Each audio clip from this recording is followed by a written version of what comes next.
And we welcome you into another edition of The Table. It's been a little bit since we've been with you with this format, but so glad to be back. We've got a lot of things that is going on here at Mvskoke Media, at Mvskoke Creek Nation, specifically in us involved in the coverage of it. So we wanted to have a table to discuss some of the stories that we have. And I am joined now today with our reporter, Honey Carranzo, the editor of the Mvskoke Nation News, Jessica McBride, and our fearless leader here, Mr. Gary Fife of Mvskoke Radio. Surely he wants to catch some of this stuff for the airwaves, and we'll let him get going here in a minute. He does have the radio show today. But guys, one of the paramount things we wanted to talk about was the issue going on with the National Council currently, bringing up one of their own council reps on some allegations from the Internal Affairs Committee. Honey, you've been the lead on this story. What have you gotten so far as Representative Dodie Barnett being before the council on some of these allegations? Well, Representative Barnett allegedly harassed MCN employees, and during the meeting, they concluded that they couldn't make a decision, so it was put off until March 6th. March 6th, okay. Now, we've, some of these things before, we haven't really covered a lot from internal affairs, fact-finding, but we have. It's pretty rare, so, Jessica, we've seen this drive the needle a little bit lately on, the coverage needing to ramp up on. Well, one of the things we're comparing this to is when the council disciplined former Representative Shirlene Aid. Mm-hmm. And so we're kind of comparing how they handled that situation to this situation. Internal affairs, in case citizens don't know, is the body of the council that investigates their own. The fact-finding committee investigates outside the council. Half the council is on the fact-finding committee and half the council is on internal affairs. So a little bit about this specific situation is this issue was brought forth by the executive branch. Principal Chief James Floyd brought in a letter, the council reviewed it, they did some interviews of executive branch employees, and then they're going to make their decision. One of the holdups, while Honey was there the other night for her hearing, Representative Barnett's hearing, is that they didn't know if she had enough information to prepare for the hearing. And so that's why they've postponed it to March 6th. Yeah, and I think one of Representative Barnett's biggest claims, right, has been, I didn't know anything about this. I didn't have time to get anything prepared, as you said, for a defense. Seeing some flaws maybe in our legislative process, according to her. But anytime that happens, it brings up a conversation about what exactly are our rules and procedures. Right, Gary? That is a basic right of Americans to, quote, face your accuser. And reviewing the material that we've got here and the work that Honey's done, it seems like there's a real flaw in not informing the accused of the charges against her and not allowing her to face those people. We saw where the testimony that was received was voluntary and not sworn. Right. So again, that troubles me that it could be just, something that doesn't ring true.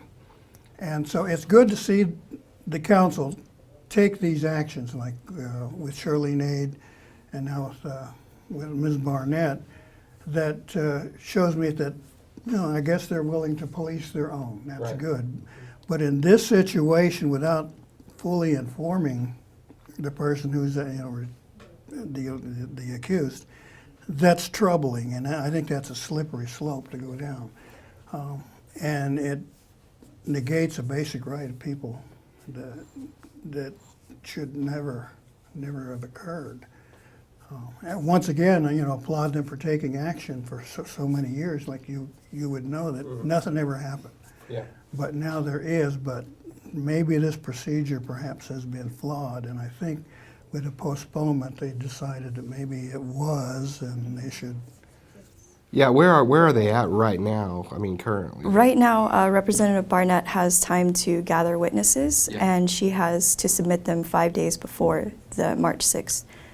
And she's talked to you for your coverage, right? Yes. I mean, she have you on record. What's been her comments for those that haven't seen it or read your coverage? What have her comments been like in tone? I mean, Is she confident about the fact that she can, hit this head on, or what? She is. One of her statements that she's made is that if it really truly is about the people, then they should have removed her from the situation. Right.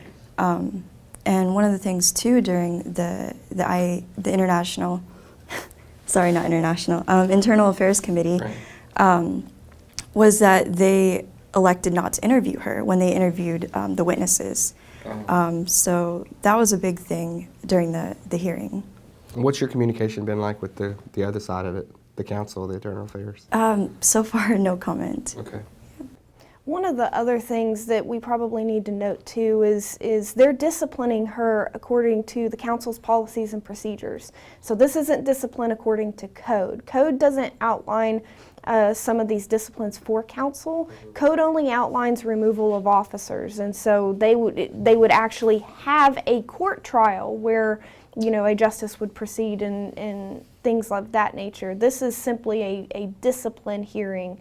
And those policies and procedures are very different from code. And as we found in the story, and I think Honey can verify this, that the policies and procedures can be changed at any time.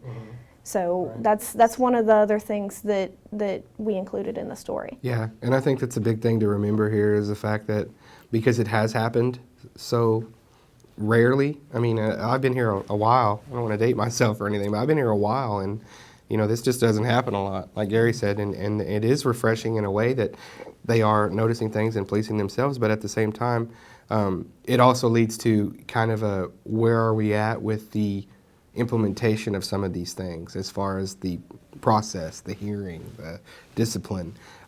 So you get some people that are maybe not sure of how it works, and we're still trying to figure out how it works and looking exactly what it says in policy. We've even seen the council attorney, need some time to maybe go back and look at things because we need a refresher on maybe what meeting can be held, what can go into this session, what cannot, So those are things that I think, it brings up good conversation at least, because now we're looking at it and we're making sure that there will at least be, if nothing else, precedent going forward. Because you have to believe that this will continue. We've had what now, 2, after not many for the longest of time, 2 in the last couple years here. Right. One troubling aspect about this particular case is the non-flow of information coming out of the executive branch, out of the chief's office and the PR people. What is, I have to raise a question, what is the reluctance there? Or are they not prepared to take this case through the full procedure? One of the things that Speaker Lucian Tiger had said when he declined to comment was that he believed this was an internal matter. And so we did receive a no comment, but since it is an internal matter, and some might even compare it to a personnel issue, that's not necessarily public information. The question that I think we should be asking as journalists is, where does the line stop for personnel and begin for public official? Because public official information a lot of times is public information. It mostly is. Now, I think in this situation, it is not strictly an internal personnel affair because you're crossing the lines between legislative and executive branch. Dangerous path to follow. In my years past in covering national Native issues, this sort of situation pops up a lot where a legislator kind of leans on an employee to get what they want. And, this tribe has seen it too in the past, but you have to really think, no, this is not internal. In crossovers like that, it has to be brought to the light of day. Well, we will continue to keep our eye on the situation as it unfolds. I believe you said March 6th. March 6th at 6 p.m. March 6th at 6 p.m. Will be that hearing, and I believe it'll be at the Mound Building, I would imagine, at the Mound Building there. So if you are a citizen that has been following this, or a citizen that wants to be there to see how this is resolved, what comes of it. March 6th, 6 p.m. at the Mound Building, and certainly Honey will continue her coverage if anything comes and develops from this before then, and we'll certainly have wrap-up coverage of that afterwards. Another big issue and story that we're starting to cover and really pursue is initiative petitions, specifically one that's coming up and that we wanted to take a look at. And for reference, if you watched us in the past couple of weeks, we had Secretary of the Nation and Commerce, Eli McIntosh, in studio. Go back and watch his interview. We talked with him about initiative petitions and the process, but it seems that we have one coming up that will require some attention. Yeah, we received a petition and information that there's a petition going around to eliminate the blood quantum required to run for political office here at Creek Nation.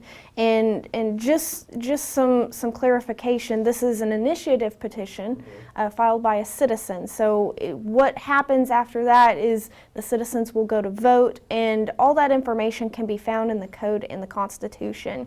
Specifically, the Constitution in Section 8. And it says the Mvskoke Creek Nation reserves themselves the power to propose laws and to enact or reject the same at the polls independent of the National Council, and also reserve power at their own option to approve or reject at the polls any act of the National Council. So what we're looking at is amending the Constitution. Right. Exactly. And that's something that we've, did you see the poll? I know you've seen the poll that we put up. It's pretty, it's very telling because it is a polarizing issue. We've seen, I think, 52%, somewhere around there, I don't want to say, but that are for it, changing it, and then some that are no, close to that number. We've had close to 200 votes already, and it hasn't been up for 24 hours, and I've got it pulled up right here. But our responses are interesting because we've got 93 votes saying no, we've got 63 votes saying yes, and we've got 38 votes saying to lower it, but not eliminate it completely. Right. Yeah. And this is an issue, Gary, in Indian country. Come on. Right. You can take it to an extreme, like I think the Hopi Nation requires half, 50%. To hold an office at Navajo, particularly their president, you have to be able to speak the language. Yeah. So what we're looking at is a question that's been debated a long time in Indian country. It's like, do we lower that blood quantum, and what is the result? Do we become less Indian, quote unquote, or do we enable more experienced or skilled, let's call it skilled people, to assume these offices? I think at some point you have to say, wait a minute now, if this person is 1/8, say Mvskoke, they're also 7/8 something else. And at what point, does that 1/8 carry you into office and make you an Indian, quote unquote? As soon as I say that, I know there'll be dozens of people saying, "Well, I was raised in, I could speak it, but I'm only X amount, and ready to jump my tail." But that's the case, and for the future, that erosion of blood quantum could get you in a situation where you've got someone with a minuscule amount of blood, and then you think, well, where's the Indian part in this? You have lots of sides to it. I mean, like you said, at very polar opposite extreme ends of it, you have those that say, that believe even, I would call it the dances with wolves mystique, that anybody can just walk in and adapt the culture and everything like that or whatever. But then you have those that are saying that it works as it is now. We don't need thin bloods to be elected officials. But then at some point, too, you have to realize that the numbers and where we're going as a tribe and the years that it has eroded. As you've said, you look at a pie chart about blood quantum right now. We have all that available on MvskokeMedia.com.